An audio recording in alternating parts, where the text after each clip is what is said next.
Helen Keller, the deaf and blind woman who became a famous teacher.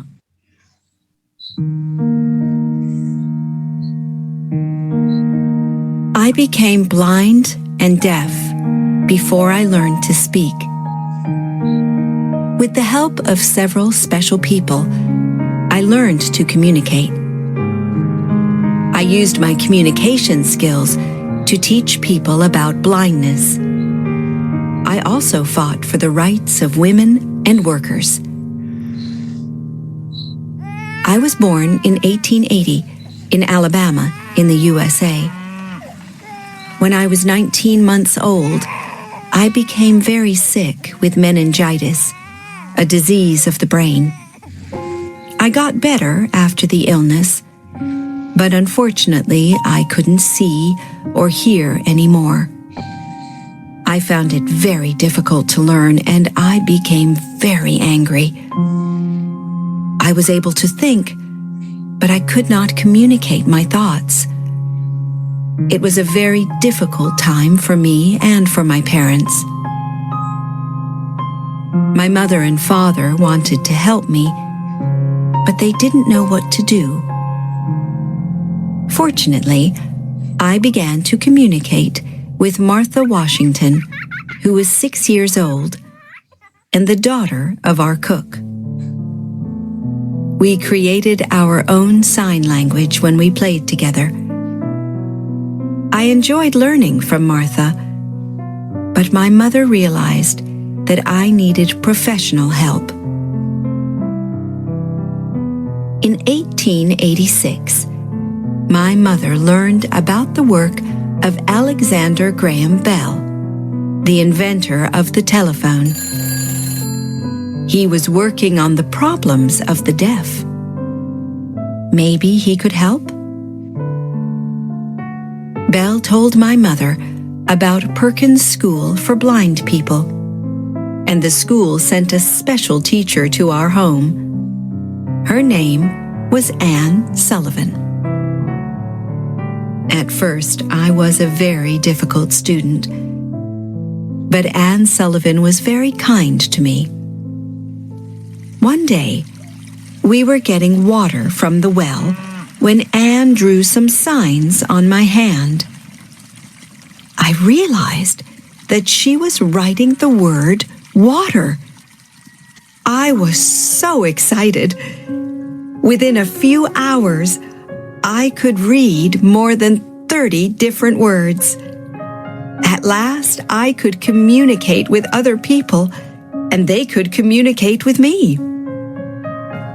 Anne helped me to escape from my lonely world. When I was 8 years old, I went with Anne to the Perkins School for Blind People. At the school, I was excited to discover that there were other children like me. We all learned from our teachers and from each other. I learned to read Braille in English and later in several other languages. In 1894, Anne took me to New York, and I studied at several different schools for the blind and deaf. I tried to learn to speak, but it was difficult. My voice worked, but I didn't know how to use it properly. Only Anne and a few other people could understand me when I spoke. I studied hard, and in 1900, I started at university. Anne went with me to every class. She wrote the teacher's words on my hand. In 1904, I became the first deaf and blind person to get a degree. I was so happy and proud, and I knew that I wanted to use my communication skills to help other people. At first, I worked with organizations that fought for women's rights. Then, in 1912, I started to work with workers' organizations. I discovered that some types of work made people blind. I wanted people to know about this problem, so I wrote a book in Braille about it. In 1915, I started my own organization, Helen Keller International, which still teaches people about blindness. I wanted everyone to know that in many cases, blindness can be prevented. For many years, I traveled around the world and talked to groups of people about blindness. I communicated with Anne. She then spoke my words for me. Our talks became very popular, and sometimes we earned up to $2,000 a week. We gave the money to organizations that helped blind people. When Anne became ill, Polly Thompson became my guide. Unfortunately, in 1936, Anne died. She did so much for me, and I never forgot her. With the help of several special people, I wrote 12 books about my beliefs. I became famous because of the talks and the books. Important people wanted to meet me. I even met the King of England and the President of the USA. Polly Thompson helped me with my work until she became very ill in 1957. After that, Winnie Corbally became my guide and traveled with me to teach people about blindness. Our work was helped by a theater play, The Miracle Worker, about the life of Anne Sullivan. In 1962, it became a popular film. In 1964, I won an important award from the President of the USA for my work. The year after that, my name was added to the list of the most successful women in the USA, the Women's Hall of Fame. The names of my guides, Anne, Polly, and Winnie, should be in that list too. In 1968, at the end of my life, I remembered Anne, Polly, and Winnie. I felt proud of our work, which helped blind people around the world.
මොකක්ද Helen කෙලර්ගේ ජීවිත කතාවෙන් අපිට ගන්න තියෙන්නේ? මේමන්ත මොකක්ද ගන්න තියෙන්නේ?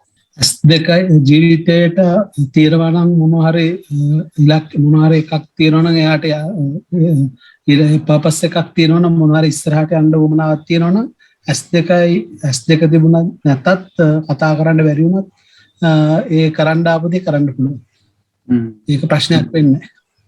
කොළොල්ලේ Alexander ග්‍රැහම් bell ගැන මොනවද? එයා ඔටිසම් කෙනෙක් සර්. ඔටිසම් කෙනෙක්. විශේෂ දෙයක් තියෙනවා ග්‍රැහම් බෙල්ගේ. මොකද්ද කොහොමද? nature lover. හලෝ කියන්නේ මොකක්ද? එයාගේ නෝනාගේ නමින් සර්. නෝනාගේ නමනේ. ඔව්. එයා ඉස්සෙල්ලාම කතා කරේ කාටද? එයාගේ වයිෆ්ට. වයිෆ්ට. ඒතර වයිෆ්ට කියපු නම තමයි හලෝ. නෑ සර් එයාගේ වයිෆ්ගේ නම හලෝ. ඒක තමයි. වයිෆ්ගේ නම හලෝ. ඔව්. ඒක කතා කරා ඉස්සෙල්ලා නේද? ඔව් සර්. සවුන්ඩ් එක ඇහුණා. ග්‍රෑන්ඩ් බෙල්ගේ පොඩි දෙයක් තියෙනවා. කවුද දන්නේ? මේ වීඩියෝ එකේ එයා එක ස්කූල් එකකට උදව් කරනවා. මොන ස්කූල් එකකටද උදව් කරන්නේ? අන්ධයට කමියුනිකේට් කරන්න. ග්‍රෑන්ඩ් බෙල් අන්ධ නෙවෙයි. මොකක්ද? deaf deaf. කන් ඇහෙන්නේ ඔව් ඔයගොල්ලෝ හොයලා බලන්න ග්‍රෑම් බෙල්ට කන් ඇහෙන්නේ. හැබැයි හොයාගත්තේ මොකද්ද? හොයාගත්තේ ටෙලිෆෝන් එක. හොයාගත්ත කෙනාට මොකද ප්‍රශ්නේ? රයිට්. ඒක බලන්න හොයලා. එතකොට හෙලන් කෙලර් සක්සස් වුණේ ඇයි? මෙහෙමයි දැන් මට ඉස්සෙල්ලත් ඔයගොල්ලෝ කිව්වා සක්සස් and happiness දෙකක්. සමහරවිට සක්සස් කියන අය හැපි නෑ. සමහර අය සක්සස් එක හැපිනස් කියලා ගන්න. එහෙම ටාගට් කරනවා. එතකොට හරි. සමහර අය සක්සස් කියන්නේ money. සමහර අය සක්සස් කියන්නේ popularity. හෙලන් කෙලර්ට ඕන උනේ මොකද්ද? වෙන්නේ නැති ඉස්සල්ලාම වමනාව ආවේ මොකටද? වීඩියෝ එකේ විදියට. නැති දෙයක් ලබා ගන්න. එයාගේ අදහස් කමියුනිකේට් කරන්න ක්‍රමයක් ගන්න. Thank you. Get rid of the loneliness. Yes. එයාට ඕන උනේ යාගේ හිතේ තියෙන දේ මොකක් කරන්නද ඕන උනේ? එළියට දාන්න. නේද? හිතේ තියෙන දේ එළියට දාන්න. ඒක යම් කිසි දෙයක්. යම් කිසි purpose එකක්. හරි? එතකොට මෙන්න මේ දේ අපිට ජීවිතේ කරන්න පුළුවන්. මෙන්න මේක. ස්ක්‍රීන් එක පේනවද ඔයගොල්ලන්ට? පේනවා සර්. ඇඩ්වර්සිටි කියන්නේ මොකද්ද? ඇඩ්වර්සිටි. ඇඩ්වර්සිටි කියන එකේ තේරුම මොකක්ද? මොකද්ද සිංහල තේරුම කියන්නේ? ඇඩ්වර්සිටි කියන්නේ සාමාන්‍ය ඉංග්‍රීසි වලින් නම් unpleasant situation එකක් නේ. විපතක්. සිංහලෙන් අපිට කියන්න පුළුවන් මොකද්ද? විපතක්. unpleasant situation එක. unpleasant situation එකක් විපත වාසියට හරවන්න පුළුවන්. ඒක තමයි මම දාලා තියෙන්නේ. Can you convert adversity to advantage? විපතක් වාසියට. මේකට ඕන මොකද්ද? මම යටින් දාලා තියෙන්නේ මොකද්ද? Determination is what? අධිෂ්ඨානය. අධිෂ්ඨානය කියන්නේ. ඇතුලේ තියෙන එනර්ජි එක. අධිෂ්ඨානය. දැන් ඔන්න අපි දන්නවා ඕගොල්ලෝ දන්න දෙයක් තමයි මම ඉස්සලා සක්සස් ඩිසයර් එකක් ඕන කියනවා. නේද? ඩිසයර් එක. හරි? ඩිසයර් ඩිසිප්ලින් ඕන. එකඟයි. අධිෂ්ඨානය කියන්නේ මොකක්ද? නොසැලෙන ගුණය සර්. නොසැලෙන ගුණය. කවුද මේ? අධිෂ්ඨානය කියන්නේ සර් සාමාන්‍යයෙන් යම්කිසි තීරණයක් ගත්තාම දැන් අධිෂ්ඨානය කියන වචනේ තේරුම අධිස්ථානගත වෙනවා කියන එකනේ. ඒ කියන්නේ ඒ ගත්ත තීරණේ දැන් සිද්ධාර්ථ කුමාරයා අධිෂ්ඨාන කරා කියන තැන අවසාන තැන මම බුදු වී මිස නොනැගිටම කියලානේ. ඒ තීරණේ දැඩිව ඉන්නවා. ඒ කියන්නේ විස් කරන්නේ චුට්ටක් අත. ඒ කියන්නේ අපි අර වචන කියන්නේ සීන් එකේ ඉන්නවා කියලා. ඒ වගේ වෙනස් කරන්නේ නැහැ ඒක. වෙනස් කරන්නේ. මොකක් වුණා නේද? මොනවා වුණත් වෙනස් කරන්නේ නැහැ ඒක. ඒක අධිෂ්ඨානය කියන්නේ. දැඩි ලෙස එල්බගෙන ඉන්නවා. නොසැලෙන ගුණය. නොසැලෙන ගුණය. ඔව්. එහෙමනම් ඔයාට අර කිව්වා වගේ සීන් එකේ ඉන්න දැඩි අධිෂ්ඨාන දැඩි ලෙස එල්බගෙන ඉන්න දැඩි මම මොනවා වුණත් අතාරින්නේ නැහැ. ඒතර ඩිටර්මිනේෂන් එකට ඕන ගුණාංගයක් තමයි වීරිය කියන්නේ. වීරිය කියන්නේ මොකද්ද? ඔයා උත්සාහ ගන්නවා. ඒ වෙනුවෙන් කැප වෙනවා මැරෙනවා ඒ වෙනුවෙන් හරිද දැන් ඔයා බලන්න ඕන ඔයා මෙතන ඉන්න හැම කෙනෙක්ටම ගෝල් එකක් තියෙනවනේ මෙතන ඉන්න හැම කෙනාටම ඩිසයර් එකක් තියෙනවා මේකේ දැඩි ලෙස එතකොට දැන් හෙලන් කෙලර්ට ඕන උනේ එක දෙයයි මොකද්ද මම කමියුනිකේට් කරන්න ඕන මම කමියුනිකේට් කරන්න ඕන ඊට පස්සේ යාට එනවා පර්පස් එක බ්ලයින්ඩ්නස් කියන මම උගන්වන්න දැන් මට තියෙන ඇඩ්වර්සිටි එක තමයි බ්ලයින්ඩ්නස් ඩෙෆ්නස් දැන් එයා හිතනවා මේක මේ මනි මොටිවේෂන් එකක් නෙවෙයි හෙලන් කෙලර්ට තියෙන හෙලන් කෙලර්ට අයනවා මොටිවේෂන් එකක් මං වගේ ඇඩ්වර්සිටි එකක් තියෙන අයට මං වගේ විපතක්කට මූණ පාලා තියෙන අයට මං උදව් කරනවා මොකද ඉතින් ඒ ඩිටර්මිනේෂන් දැන් මං ඔයගොල්ලන්ට මේ වීඩියෝ එක දාන්නේ මෙතන ඉන්න අය ඩෙෆ්ුත් නෑ බ්ලයින්ඩ්ුත් නෑ හරිනේ මෙතන ඩෙෆ් අයත් නෑ බ්ලයින්ඩ් අයත් නෑ හැබැයි ඔයාගෙන් අහන්න ඔයාගේ ගෝල් එක වෙනුවෙන් ඔයාගේ තියෙන ඩිටර්මිනේෂන් එක කොච්චරද කියලා හරිද හරිලි නේද බලන්න ඕන මොකද ඔයාගේ ගෝල් එකට තියෙන ඩිටර්මිනේෂන් එක කොච්චර ස්ට්‍රෝංද කියලා ඒක ඔයාගෙන් අහන්න මේක ඔයාගෙන් අහන්න එහෙමනම් ගෝල් එකකට යන්න ඇඩ්වර්සිටි එකක් තිබ්බට කමක් නැහැ නේද ඇඩ්වර්සිටි එකක් තිබ්බට කමක් නැහැ විපතක් තිබ්බට කමක් නැහැ අඩුවක් තිබ්බට කමක් නැහැ හරිද අඩුවක් පාඩුවක් තිබ්බට කමක් නැහැ දැන් තව වීඩියෝ එකක් පෙන්නනවා බලමු යාගේ කතාව මොකක්ද දැන් ඔයා මේකෙත් ඔයා බලන්න ඕන මෙච්චර ස්ට්‍රෝං මයින්ඩ්සෙට් එකක් මෙච්චර ස්ට්‍රෝං ඩිටර්මිනේෂන් එකක් ඔයාට තියෙනවා Many years ago, during the time of segregation, a fragile, premature infant was born.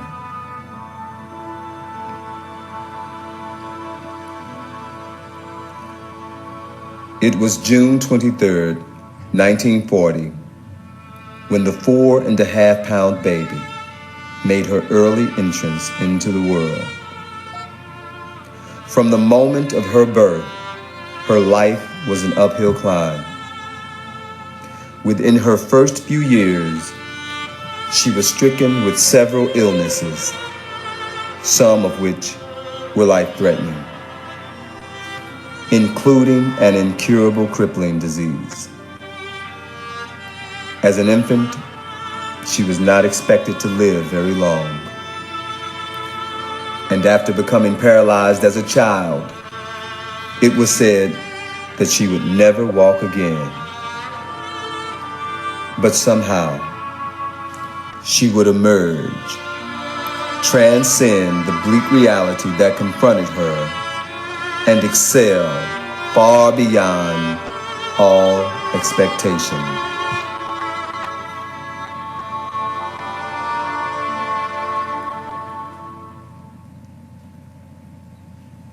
She was the 20th of 22 children, born into the despair of poverty and poor health. And there was little hope that either condition would change. Her parents worked low-paying jobs, and with plenty of mouths to feed, there was barely enough to make ends meet. Also, the local hospital, under the laws of segregation, would not care for the sick child because she was black.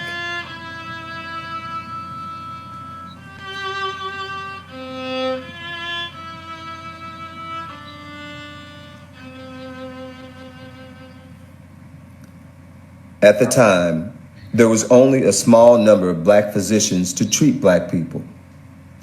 In her hometown of Clarksville, Tennessee, it equaled one black doctor to treat the entire black community. As a result, the heavy burden to provide medical care for the sickly child fell primarily on the back of the mother. She would carry the weight of that responsibility through every illness: the measles, the mumps, the chicken pox, the whooping cough, scarlet fever, and double pneumonia. As the mother and her child weathered the severe storm of sickness, another illness was developing on the horizon. It would cast more gloom into the child's life. The child was less than 5 years old when her left leg and foot became weakened and deformed. A diagnosis of polio was made, and with it, a prognosis that the child would never walk again. The paralyzing disease would require that the child have regular professional treatment. Unavailable in their hometown, the mother had to find somewhere else for her child to be treated. It was then that the mother discovered that her child could be treated at a black medical college located 50 miles away in Nashville. For the next 2 years, the mother faithfully took her child there twice a week until she learned how to walk with the help of a metal brace.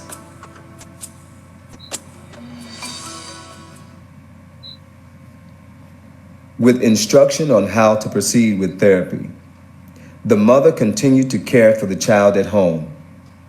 It gave the rest of the family a chance to help. Over the next 7 years, the mother and children worked diligently to help rehabilitate the child's leg and foot.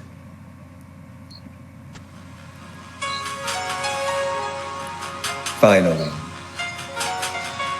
after years of perseverance, at the age of 12, there was a remarkable breakthrough. Led by her unconquerable spirit, the child miraculously walked out of the confining world of polio and into the defining moment of her life. Using just her natural ability, she had outwalked the lame expectation of her by a mile with one step.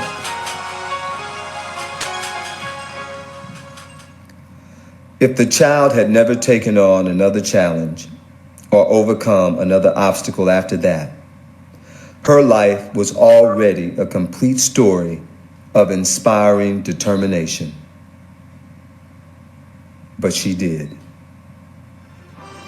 This time, it was under much different circumstances.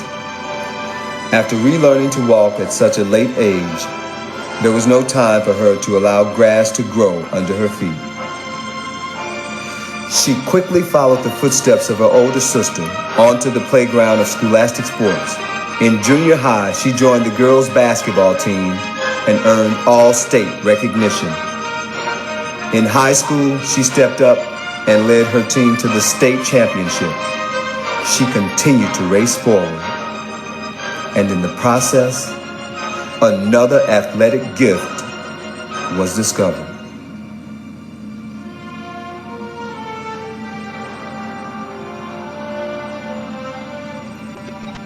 Then it was presented to the world. At the tender age of 16 in the 1956 Olympic Games, her amazing ability to run helped the United States track team capture the bronze medal in the 4x100 meter relay. From how she started to where she finished, what she had accomplished was no ordinary feat. Winning an Olympic medal in her shoes was an extraordinary feat. Not only had the child's experience in track been greatly limited by her youth, but just 4 years prior to the competition, she couldn't walk without the help of a brace. Her ability to compete on the Olympic level was not even considered to be within the realm of possibility.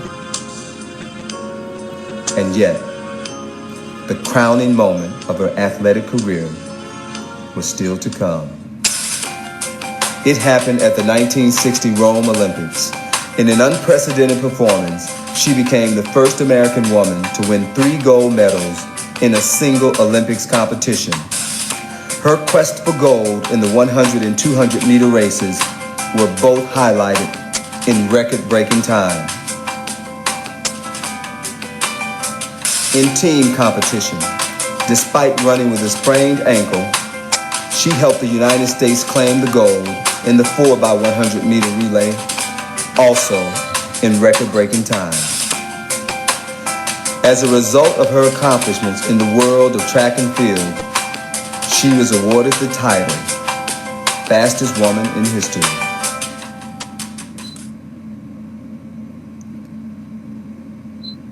She was also named Athlete of the Year by the United Press.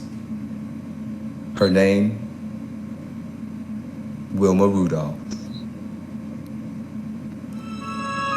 And in the process of winning 3 Olympic gold medals, her endearing performance won the hearts of many spectators from around the world.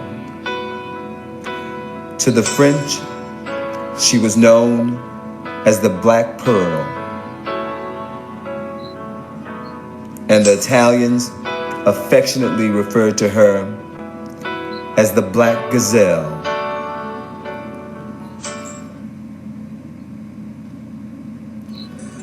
After returning home from the Olympics, she was welcomed by a large crowd of people, black and white.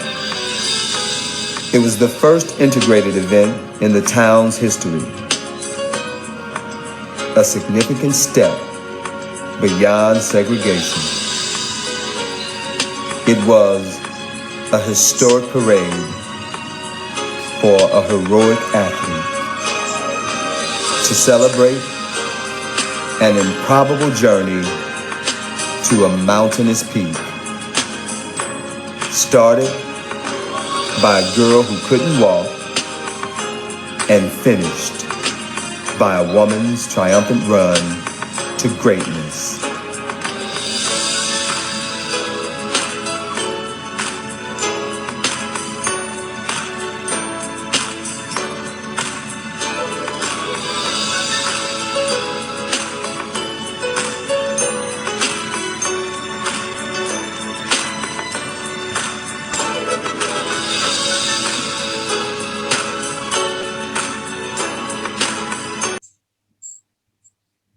Wilma Randolphගේ secret එක මොකක්ද?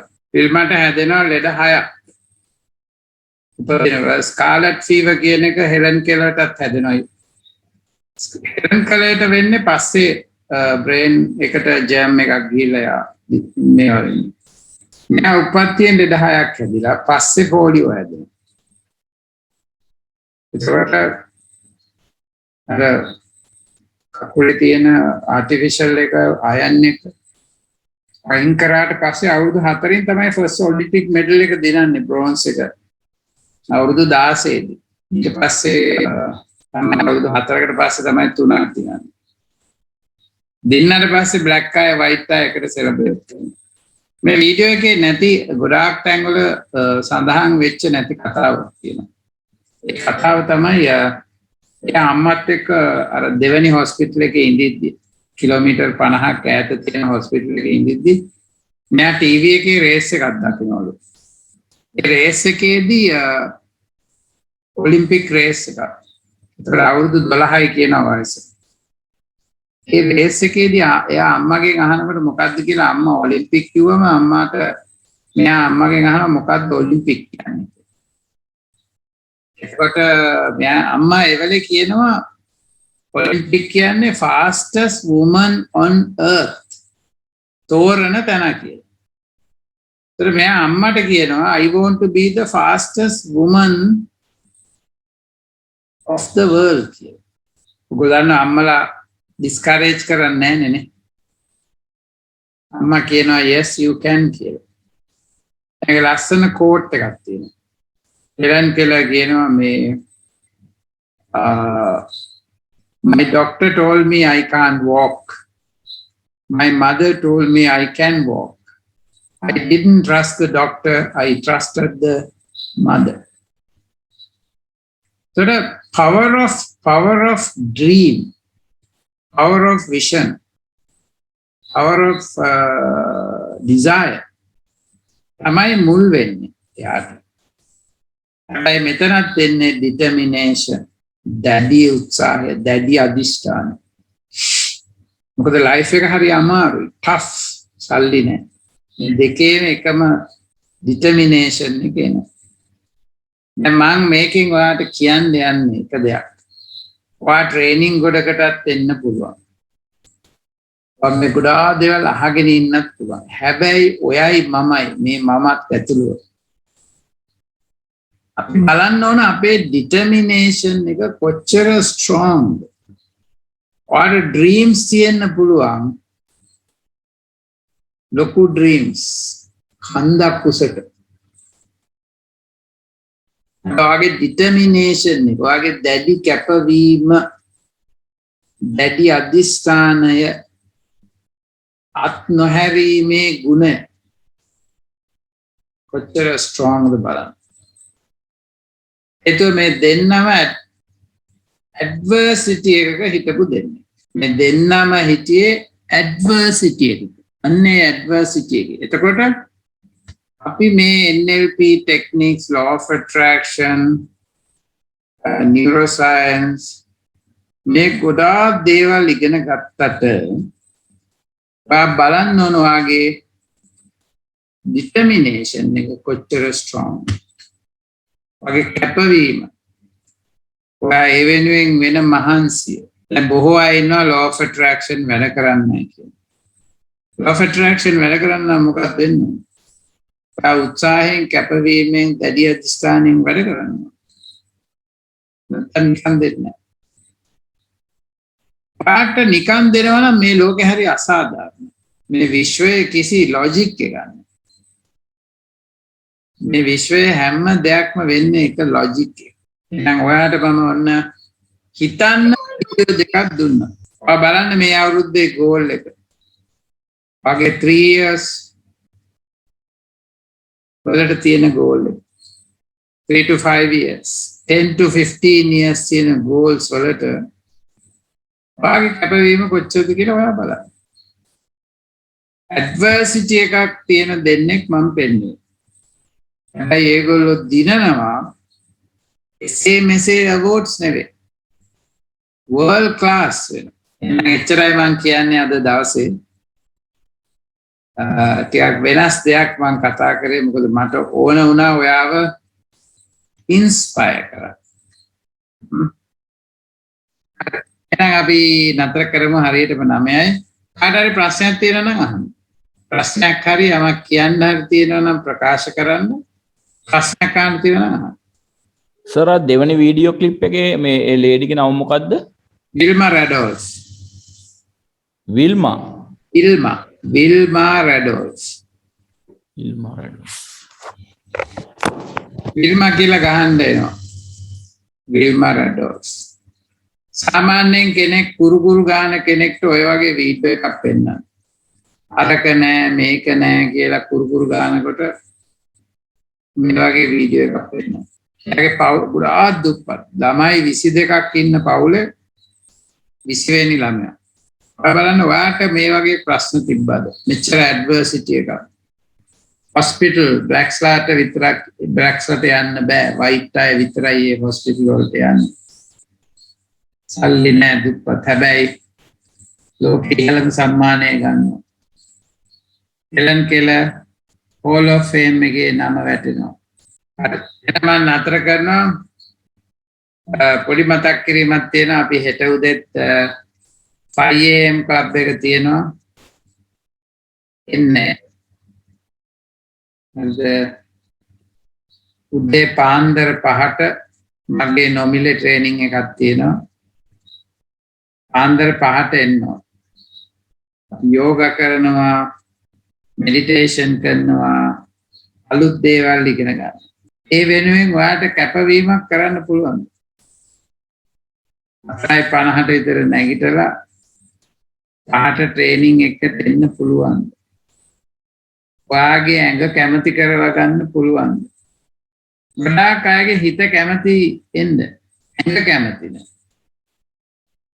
ඇඟ බෑ කියන. ඇඟ කියන්නේ යටි හිත. එහෙනම් good luck, all the best.